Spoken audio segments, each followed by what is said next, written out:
Hi friends, जेडीपीएल team आप सभी का वेलकम करती है। आज के स्पेशल वीडियो में हम लोग जो डिस्कस करने वाले हैं वो हमारा आज का पॉइंट रहेगा शिक्षा का अधिकार।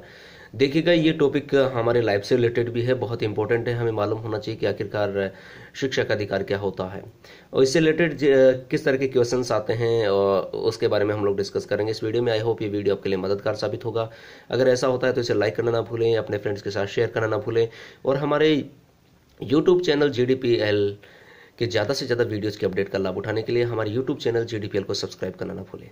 तो आज की इस स्पेशल वीडियो में, जो कि स्पेशल सेकंड के टीचर्स के एग्जाम्स के लिए ज़्यादा इंपॉर्टेंट है, कुछ सवालों के बारे में चर्चाएं करेंगे। वैसे शिक्षा का अधिकार प्रत्येक कैंडिडेट के लिए ही जरूरी है, सभी को जानना जरूरी है कि आखिर शिक्षा का अधिकार क्या है।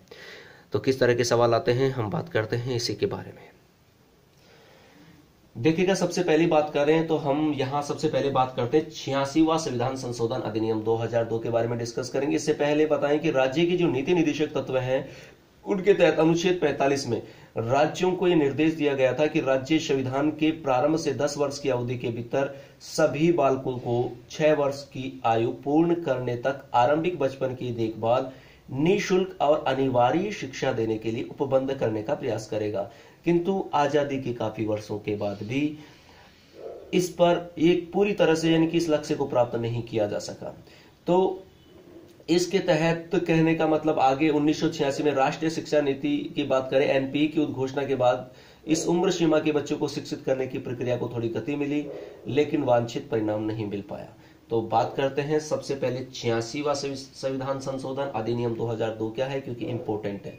देखो, सबसे पहले बात करें तो मौलिक अधिकार के अंतर्गत शिक्षा के अधिकार को मौलिक अधिकार के अंतर्गत संविधान के भाग 3 में शामिल करना होगा। ऐसा हुआ, यानी कि केंद्र सरकार ने इस बात को महसूस किया कि इसको किसमें लागू किया जाए, मौलिक अधिकार के अंतर्गत संविधान के भाग 3 में शामिल किया जाए।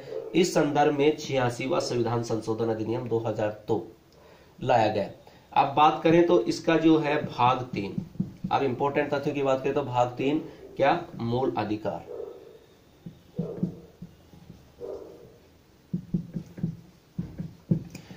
मूल अधिकार के अंतर्गत एक नया अनुच्छेद जोड़ा गया, यानी कि भाग जो 3 है उसमें एक नया अनुच्छेद जोड़ा गया और वो अनुच्छेद था 21 क।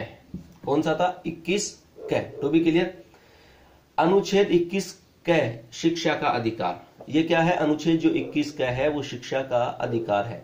इसमें देखिएगा जो राज्य हैं वो क्या करेंगे, 6 वर्ष से 14 वर्ष, 6 वर्ष से 14 वर्ष तक, ठीक है, कि सभी बालकों के लिए निःशुल्क और अनिवार्य शिक्षा देने का ऐसा रीति में जो राज्य विधि द्वारा अवधारित करें उपबंध होगा। टू बी क्लियर, किसके बारे में? 21 क जोड़ा गया। अनुच्छेद 21 क शिक्षा का अधिकार है और किससे रिलेटेड है? राज्य में 6 वर्ष से 14 वर्ष तक की आयु वाले सभी बालकों के लिए निःशुल्क और अनिवार्य। कौन कैसा? निःशुल्क व अनिवार्य। हर तरफ का पॉइंट तैयार रखना है। किस तरह का? निःशुल्क और अनिवार्य, 6 से 14 वर्ष। किस में? भाग 3 मूल अधिकार में कौन सा जोड़ा गया? 21 क। फिर बात करें अनुच्छेद अगर बात करें तो कि अनुच्छेद 45 के उपबंध मूल अधिकार के अंतर्गत शामिल किए गए। अनुच्छेद 45 राज्य के सभी बालकों के लिए 6 वर्ष की आयु पूर्ण करने तक प्रारंभिक बाल्यावस्था देखरेख और शिक्षा देने के लिए उपबंध करने का प्रयास करेगा। किसके अनुच्छेद? अनुच्छेद 45 की बात करें तो कब तक के लिए?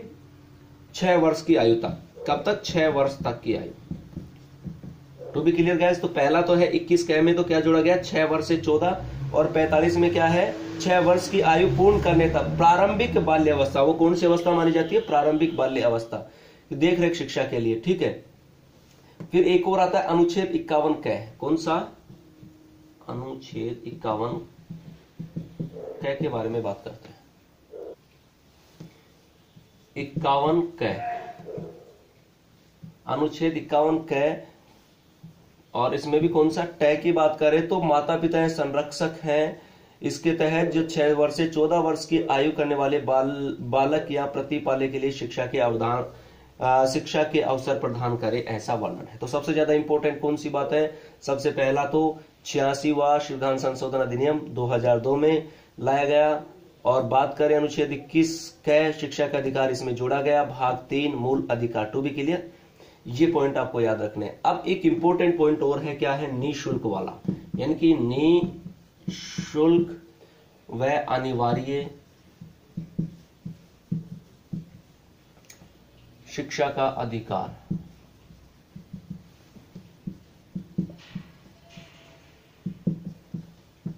और ये 2009।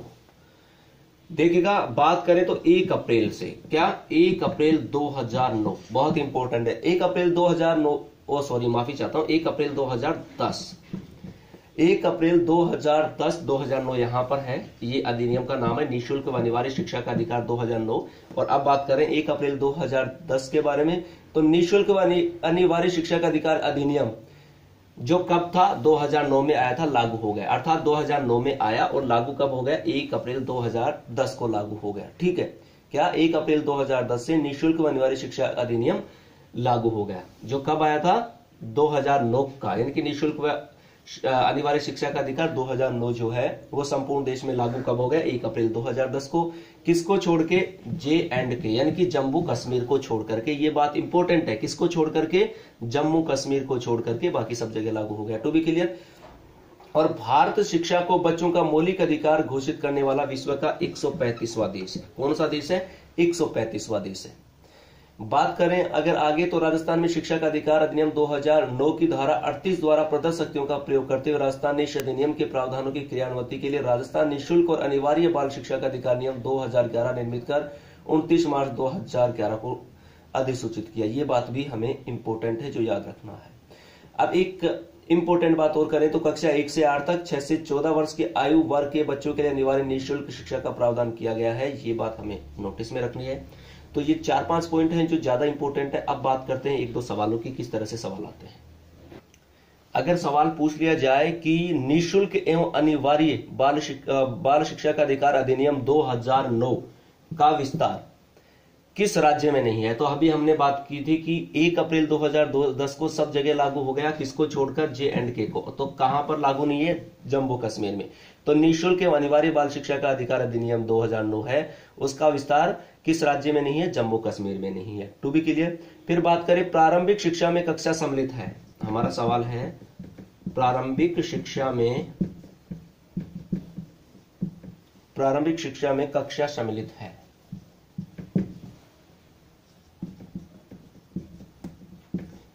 मैं ऑप्शन दे रहा हूं आपको, ऑप्शन चूज करने हैं 1 से 5 तक, दूसरा ऑप्शन है 3 से 5, तीसरा ऑप्शन है 1 से 8 और चौथा ऑप्शन है 3 से 8। तो कौन सा ऑप्शन राइट होगा, हमारा ऑप्शन होगा 1 से 8। कौन सा ऑप्शन राइट होगा, 1 से 8। तो क्या होगा, 1 से 8। To be clear. अगला सवाल है निःशुल्क व अनिवार्य शिक्षा की शुरुआत हुई। ऑप्शन है 1 अप्रैल 2010, 1 अप्रैल 2012, 1 अप्रैल 2011। तो हमारा करेक्ट आंसर क्या होगा, अभी हमने डिस्कस किया था 1 अप्रैल 2010। तो भी क्लियर गाइस। फिर अगला सवाल है शिक्षा के अधिकार की प्रकृति है। बहुत ही इंपॉर्टेंट सवाल है, शिक्षा के अधिकार की प्रवृत्ति है। तो कैसी प्रवृत्ति है, हमारे पास में ऑप्शंस हैं, लाइक ऐच्छिक है या फिर अनिवार्य है, गैर संवैधानिक है या संवैधानिक है। तो हमारा करेक्ट आंसर होगा संवैधानिक। बहुत इंपॉर्टेंट सवाल है, याद रखना, संवैधानिक। कैसी है, संवैधानिक। हमारा सवाल है शिक्षा के अधिकार की प्रकृति है। क्या है, प्रकृति है। तो प्रकृति कैसी है, संवैधानिक है। कैसी है, संवैधानिक है। To be clear guys. फिर बात कर रहे हैं हम लोग आगे, नेक्स्ट क्वेश्चंस के बारे में डिस्कस करते हैं। अगले मैं बात करूं तो शिक्षक के लिए प्रति सप्ताह है कार्य घंटों की न्यूनतम संख्या। ठीक है, प्रति सप्ताह है, किसके लिए, शिक्षक के लिए। शिक्षक के लिए प्रति सप्ताह है। अगर हम लोग घंटों की बात करें, कार्य के घंटों की, किसकी, शिक्षक के प्रति सप्ताह कार्य और उसके साथ में घंटों की, तो कितने माने गए हैं। इस तरह के सवाल पूछे जा सके। न्यूनतम संख्या, न्यूनतम संख्या यहां पर किसकी बात करें, न्यूनतम संख्या कितनी है, 45। कितनी है, 45, यानी कि 45 शिक्षण के घंटे, जिसमें तैयारी के घंटे भी शामिल हैं, इतना ध्यान रखिएगा। To be clear. और बात करें कि अकादमिक वर्ष में कार्य दिवस या शिक्षण घंटों की न्यूनतम संख्या, यहां पर बात करें अकादमिक वर्ष में, किसमें, अकादमिक वर्ष में, यानी कि कार्य दिवसों या फिर घंटों के बारे में डिस्कस करें तो देखिएगा पहली से पांचवीं तक जो माने गए हैं, पहली से पांचवीं तक माने गए हैं 200 कार्य दिवस। कितने माने गए? 200 कार्य दिवस। अगर हम लोग बात करें छठी से आठवीं तक की बात करें, पहली से पांचवीं तक की, छठी से आठवीं तक करें तो 220, ठीक है, कार्य दिवस। और हम लोग बात करें कि घंटों की बात करें तो पहली कक्षा से पांचवी कक्षा के लिए प्रति अकादमिक वर्ष 800 शिक्षण घंटे। कितने? 800 शिक्षण घंटे। और अगर बात करें किससे, छठी कक्षा से आठवीं कक्षा की बात करें तो 1000। कितने? 1000 शिक्षण घंटे। टू बी क्लियर, इस तरह के सवाल भी अक्सर एग्जाम में पूछे जाते हैं, तो कुछ इंपॉर्टेंट क्वेश्चंस का हमने समावेश करने की कोशिश की है जो हमारे विषय विशेषज्ञों के द्वारा तैयार है। आई होप ये वीडियो आपके लिए मददगार साबित होगा। इसी तरह की कुछ क्वेश्चंस के साथ, कुछ इंपॉर्टेंट इन्फॉर्मेशन के साथ हम अगले वीडियो में फिर मुलाकात करेंगे। Thank you for watching this video और अपना फीडबैक देना ना भूलें।